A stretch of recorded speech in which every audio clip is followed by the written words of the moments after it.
نحمدہ و نصلی و نسلم علی رسولہ الکریم، اما بعد۔ جیسے کہ ہمارا جو موضوع تھا کہ ہم اللہ تبارک و تعالیٰ تک کیسا قرب حاصل کریں، اللہ کا قرب، اللہ کا جو قرب ہے وہ ہم کس طریقے سے حاصل کریں۔ تو دوستو، بھائیو، عزیزو، دیکھیے، جو ہم نے جن کو اپنا شیخ بنایا ہے ان کی خدمت کرے، اور جس طریقے سے وہ تمہیں ریاضت کرنے کا طریقہ بتاتے ہیں، مراقبہ کرنے کا طریقہ بتاتے ہیں، مجاہدہ کرنے کا جو طریقہ بتاتے ہیں، مشاہدہ کرنے کا جو طریقہ بتاتے ہیں، تو اس پر عمل کریں۔ اور دیکھیے، اس میں سب سے بڑی رکاوٹ جو ہے وہ تمہارے نفس کی ہے، ٹھیک ہے؟ نفس کی الگ الگ طریقے سے جو ہے نا اس کی چاہتے ہیں۔ کیا ہوتا ہے، وہ جب گناہ کرنے پر آمادہ ہوتا ہے اور ہم روکتے ہیں اور رکتے ہیں کہ ہم نہیں کریں گے، مگر وہ اس قدر جو ہے تمہیں پلیٹ کے اندر سجا کے لے کر آ کر دے دیتا ہے اور کہتا ہے آج کر لے، کل سے نہیں کرنا، آج کر لے، کل سے نہیں کرنا۔ تو جو ہے انسان جو ہے اس سے کر گزر جاتا ہے، تو پھر اس کے بعد میں اسے احساس ہوتا ہے کہ یار میں نے اب تک جو تقویٰ رکھا تھا آج وہ تقویٰ ٹوٹ گیا ہے۔ تو دوستو، جب بھی یہ چیز تمہارے اندر یہ پیدا ہو، تمہارے دل کے اندر جو ہے یہ چیزیں پیدا ہو جائے کیا بھائی آج یہ گناہ سے میں گزر جاؤں، تو دوستو ہرگز وہ گناہ نہیں کرنا، اور اللہ تبارک و تعالیٰ کا ہمیشہ ذکر اذکار کرتے رہنا، اور جو ہے نماز پڑھنے کی جو ہے پابندی اپنے اندر پیدا کرنا، اور جو ہے دن میں کچھ ایسا وقت نکالے جس میں مراقبہ کرے، یعنی کہ جو ہے اپنے شیخ کا تصور لیا کرے، اور جس طریقے سے انہوں نے آپ کو جو بھی تصور بتایا ہے اسی کا تصور جو ہے لازم پکڑ لے، ٹھیک ہے؟ اور پھر جو ریاضت کا معاملہ آتا ہے تو ریاضت کرے، پھر ریاضت کے بعد اگر تمہارے شیخ نے تمہیں مشاہدہ کرنے کا طریقہ بتایا ہو تو وہ بھی کرے، اور مجاہدہ کا طریقہ جو میں نے بتایا ہو یعنی کہ جو اپنے نفس سے لڑنا، اس کی چاہت کو جو ہے ترک کر دینا۔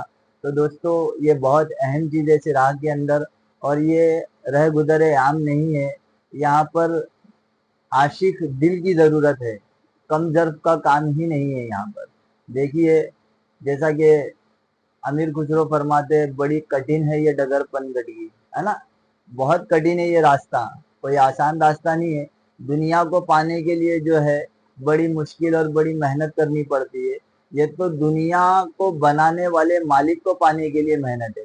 تو پھر جو ہے تمہیں ہر طریقے سے آزمائے گا، وہ تراشے گا، گرائے گا، اٹھائے گا، گرائے گا، اٹھائے گا، جلائے گا، چلائے گا، کانٹوں میں چلائے گا، آگ میں چلائے گا۔ تو دوستو اس پر ثابت قدم رہنا، ہرگز تمہیں موت نہیں آئے گی۔ اور مطلب جس طریقے سے وہ تمہارے آزمائش لے رہے اور تمہیں لگتا ہے کہ کہیں میں اس حال میں مر نہ جاؤں، اور اگر ہم اس حال میں مر بھی گئے نا تو بھی اللہ کی نظر میں محبوب اور چنندہ بندے ہوں گے۔ اس کے اوپر میں کہتا ہوں ہمارے شیخ ہمیشہ فرماتے تھے، دیکھیے وہ فرماتے ہیں یہ کہ ایک طرف مومن ہے اور ایک طرف کفار ہے، اور دونوں میں جنگ ہو رہی ہے۔ تو مومن کی طرف سے ایک شخص جاتا ہے اور کفار کی طرف سے جو ایک شخص آتا ہے، دونوں میں لڑائی ہوتی ہے، تو کیا ہمارا مومن بھائی اس کو مار دیتا ہے؟ تو ایک جاتا ہے وہ 10 کو مار دیتا ہے، اور پھر بعد میں جو ہے خود شہید ہو جاتا ہے، تو اس کو کیا کہیں گے؟ شہید ہی کہیں گے۔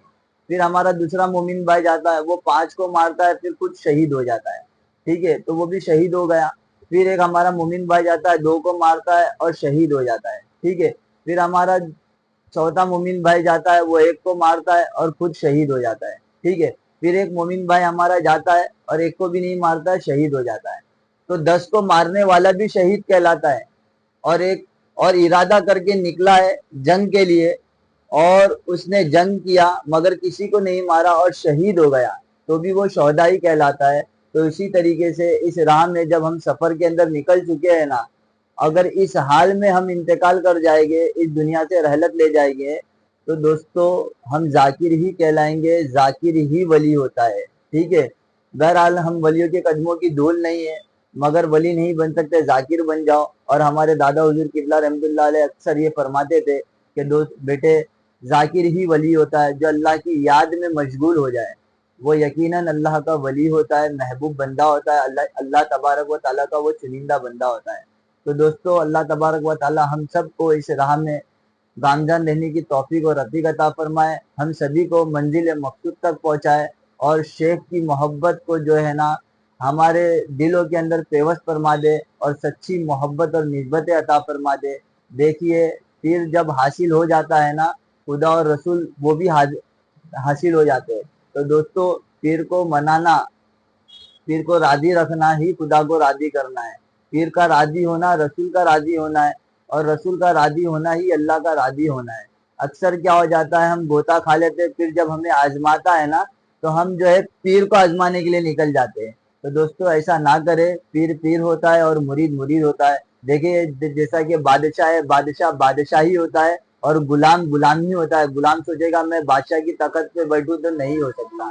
بادشاہ جیسا چاہے وہ آزمائے، ہے نا، اپنی سلطنت لے کے بیٹھا ہے بھائی وہ، ہے نا، جسے چاہے عوام کو چاہے پھر اس کے سپہ سالار کو وہ آزمائے، اس کے رغبت میں جو لوگ ہیں اس کو آزمائے، وہ جس طریقے سے آزمانا چاہے۔ تو یہ تو دنیا داری کی بات ہے، اور تمہیں یار قرب الہی پانا ہے تو اپنے مرشد کو راضی کرو۔ انشاءاللہ رب العزیز جو ہے آگے کا موضوع جو ہے ہم انشاءاللہ اگلے بیان میں جاری رکھیں گے اور جاری کریں گے انشاءاللہ۔ اللہ تبارک و تعالی ہم سب کو نیک ہدایت اور توفیق عطا فرمائے، ہمیشہ ہماری زبان کو جو ہے اللہ کے ذکر سے تر رہنے کی توفیق عطا فرمائے۔ وما علینا الا البلاغ المبین، والحمد للہ رب العالمین، بحق لا الہ الا اللہ محمد رسول اللہ صلی اللہ تعالی علیہ وسلم۔